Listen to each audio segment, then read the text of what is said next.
जय गुरुदेव। एक बार स्वामी जी महाराज ने सत्संग सुनाते हुए बड़ी ही अनोखी परमार्थी कहानी सुनाई। स्वामी जी महाराज ने कहा, कुछ समय पहले की बात है। एक जमींदार थे, उनके बच्चे थे, परिवार था, जानवर थे, धन मकान सामान सब कुछ था। एक प्रेमी उनके यहाँ काम करता था। उसको महात्मा जी का दर्शन हो गया। आता जाता रहा, सत्संग सुनता रहा, रास्ता मिल गया उसको और वह भजन में लग गया। काम भी करे और भजन भी करे।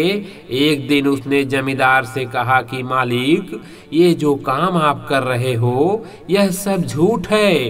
प्रेमी ने जब यह बात कही तो जमींदार ने पूछा कि हमको तो आज तक किसी ने नहीं बताया, तुमको यह बात किसने बताई? उसने कहा, हुजूर, हमने महात्मा जी का दर्शन किया, उनका सत्संग सुना, सत्संग में उन्होंने मुझे यह बात बताई। चलो आप भी उनका दर्शन कराओ। जमींदार साहब ने कहा, अभी तुम काम है, फिर चलेंगे। 10 मील की दूरी पर आ रहे थे तो कहा फिर चलेंगे। 10-15 दिन बाद फिर कहा तो मना कर दिया कि अभी बहुत काम है, फुर्सत नहीं है, फुर्सत में चलेंगे। थोड़े दिन बीतने पर फिर कहा कि 50 मील की दूरी पर आ रहे हैं, चलिए दर्शन कर आइए। कहा कि अभी बहुत काम है, फिर हो जाएगा। इसी प्रकार 4-5 बार कहा तो हर बार कोई न कोई बहाना बनाकर मना कर दिया।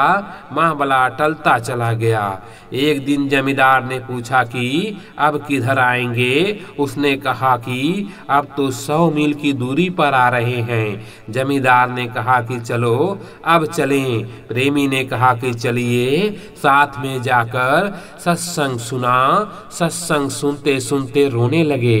अंदर में बहुत पछतावा हुआ कि हमने कितनी बार इनका दर्शन करने को मना कर दिया। सोच करके बहुत बड़ा दुख हुआ कि हमने बहुत बड़ी गलती कर दी। अफसोस और चिंता में डूबे थे कि उन्हें अब यहाँ से जाने का मन नहीं हुआ। जमींदार साहब वहाँ रुक गए। 2-4 दिन, 10-15 दिन सत्संग सुना, बात लग गई, उनको वैराग हो गया। उनकी घरवाली बीमार पड़ी, दवा दारू कराई, वह चली गई। 2 बच्चे थे, वह भी बीमार पड़े और दोनों भी चल बसे। जानवर भी चले गए। जब कोई नहीं बचा, पत्नी नहीं, बच्चे नहीं, जानवर नहीं, कोई नहीं, जमीन को खर्चे पर दे दिया कि जो दे देंगे। लोग उनकी जमीनों को जोतते बोतते रहे। कुछ खर्चे के लिए उनको भी मिलता रहा। वह जमींदार साहब सोचने लगे कि सब चले गए, हम भी चले जाएंगे, और ज्यादा वैराग लग गया। तब कहा महात्मा जी से कि हमको रास्ता बताइए, हम भजन करेंगे। महात्मा जी की दया हो गई, रास्ता मिल गया, भजन करने लगे। वह सत्संग वचनों को सुन सुनकर बहुत पछताते रहे कि हमने बहुत बड़ी गलती की। इतना तो दुख हमेशा रहेगा कि हमने ऐसे समर्थ पुरुष के दर्शन के लिए कितनी बार मना किया। जब उनको यह बात याद आवे तो रोने लगे। अकेले में भी रोए, पछताए, संगत में जरूरत पड़े आए जाए और खूब सेवा करें। संगत की सेवा में सब तरह से मन लगावें। जिनको जमीनें दी थी उन्होंने थोड़ा बहुत दिया तो दे दिया, जोती जाती कुछ दे दिया और कुछ रख लिया। उनके पास जो पैसा था वह भी संगत सेवा में खर्च कर दिया। गुरु महाराज ने देखा कि कुछ नहीं कर रहा तो कहा कि जरूरत है तुमको पैसे की, तुमने तो बहुत सेवा की है संगत की, और सेवा करो। उन्होंने महाजन को बुलाया, कहा कि यह महल है, ले लो, कुछ दे दो। 25,000 में महल दे दिया, पैसे संगत सेवा में भेज दिए। सब कुछ संगत सेवा में लग गया। जब कुछ नहीं बचा तो गांव में जाएं और 1-2 रोटी मांगकर खा ली और भजन कर लिया। ऐसे चलने लगा कि 1 रोटी खा ली और भजन किया। गांव में मांग कर खा ले, कपड़ा मिल जाए तो कपड़ा पहने, जो मिल जाए उसी पर गुजारा। गुरु महाराज ने पता किया कि भल्ला कैसे रहता है, तो लोगों ने बताया कि गांव से रोटी मांगकर खा लेता है और भजन करता है। गुरु महाराज ने दया करके आश्रम पर बुलाया और वह आश्रम पर आकर भजन करने लगे। कुछ दिन बाद गुरु महाराज ने पूछा कि कुछ सेवा करते हो, अपना नाम बदनाम क्यों किया?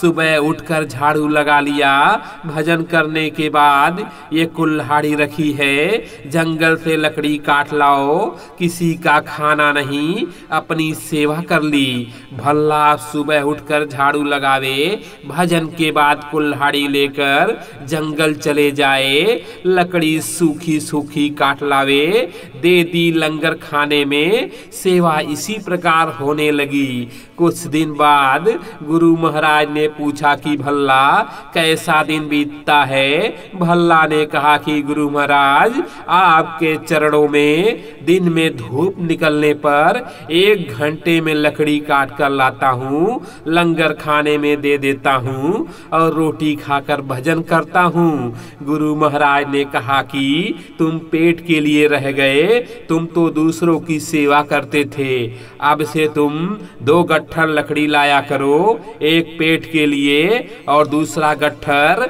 दूसरों की सेवा के लिए। अब भल्ला और देर तक दोपहर बाद तक लकड़ियां काटे, 2 गट्ठर बनावे, 1 गट्ठर रोटी के लिए और दूसरा गट्ठर भंडारे की सेवा के लिए। इसी तरह सेवा करते रहे। एक दिन जंगल में देर हो गई, लकड़ी लेकर चले, सूरज डूबने लगा, रास्ता बदल गया और कांटे में फंसकर गड्ढे में गिर गए। गड्ढे में पानी भरा था, निकलने के लिए बहुत कोशिश की, इधर उधर हाथ चलाया लेकिन नहीं निकल पाए। गट्ठर सिर पर लिए भल्ला गड्ढे में खड़े रहे। रात में जब भल्ला नहीं लौटे तो गुरु महाराज स्वयं 20-25 आदमियों को लेकर गए और 20 जंगल में जाकर आवाज लगाई, कहा भल्ला किधर हो? अरे भल्ला तुम किधर हो? गुरुजी की मीठी प्यारी प्यारी आवाज सुनकर भल्ला ने गड्ढे से कहा कि गुरु महाराज मैं इधर हूँ और सब कुछ बताया। गुरु महाराज ने कहा कि भल्ला लकड़ियाँ फेंक दो, तुम गड्ढे से निकल आओ। भल्ला ने कहा गुरु महाराज यह नहीं हो सकता, यह लकड़ियाँ संगत सेवा के लिए है, ये लकड़ी पहले निकलेगी, भल्ला बाद में निकलेगा। लकड़ियाँ निकाली गई, फिर उसके बाद भल्ला निकले। गुरु महाराज ने भल्ला से कहा कि भल्ला हम तुमसे खुश हो गए, जो चाहो मांग लो। भल्ला ने कहा हमको क्या मांगना, जब हमने देने वाले को पा लिया तो बाकी क्या रहा, मांगना कुछ नहीं है। एक प्रार्थना है कि जीवों की ऐसी परीक्षा मत लेना, ऐसी परीक्षा में कोई सफल नहीं होगा। भक्ति ऐसी चीज है कि उसमें प्रेमी का सब कुछ खत्म हो जाता है। जब कुछ नहीं बचता तब लगाव हट जाता है, जब ये सब ढीले हो जाते हैं तब भजन बनता है। जय गुरुदेव।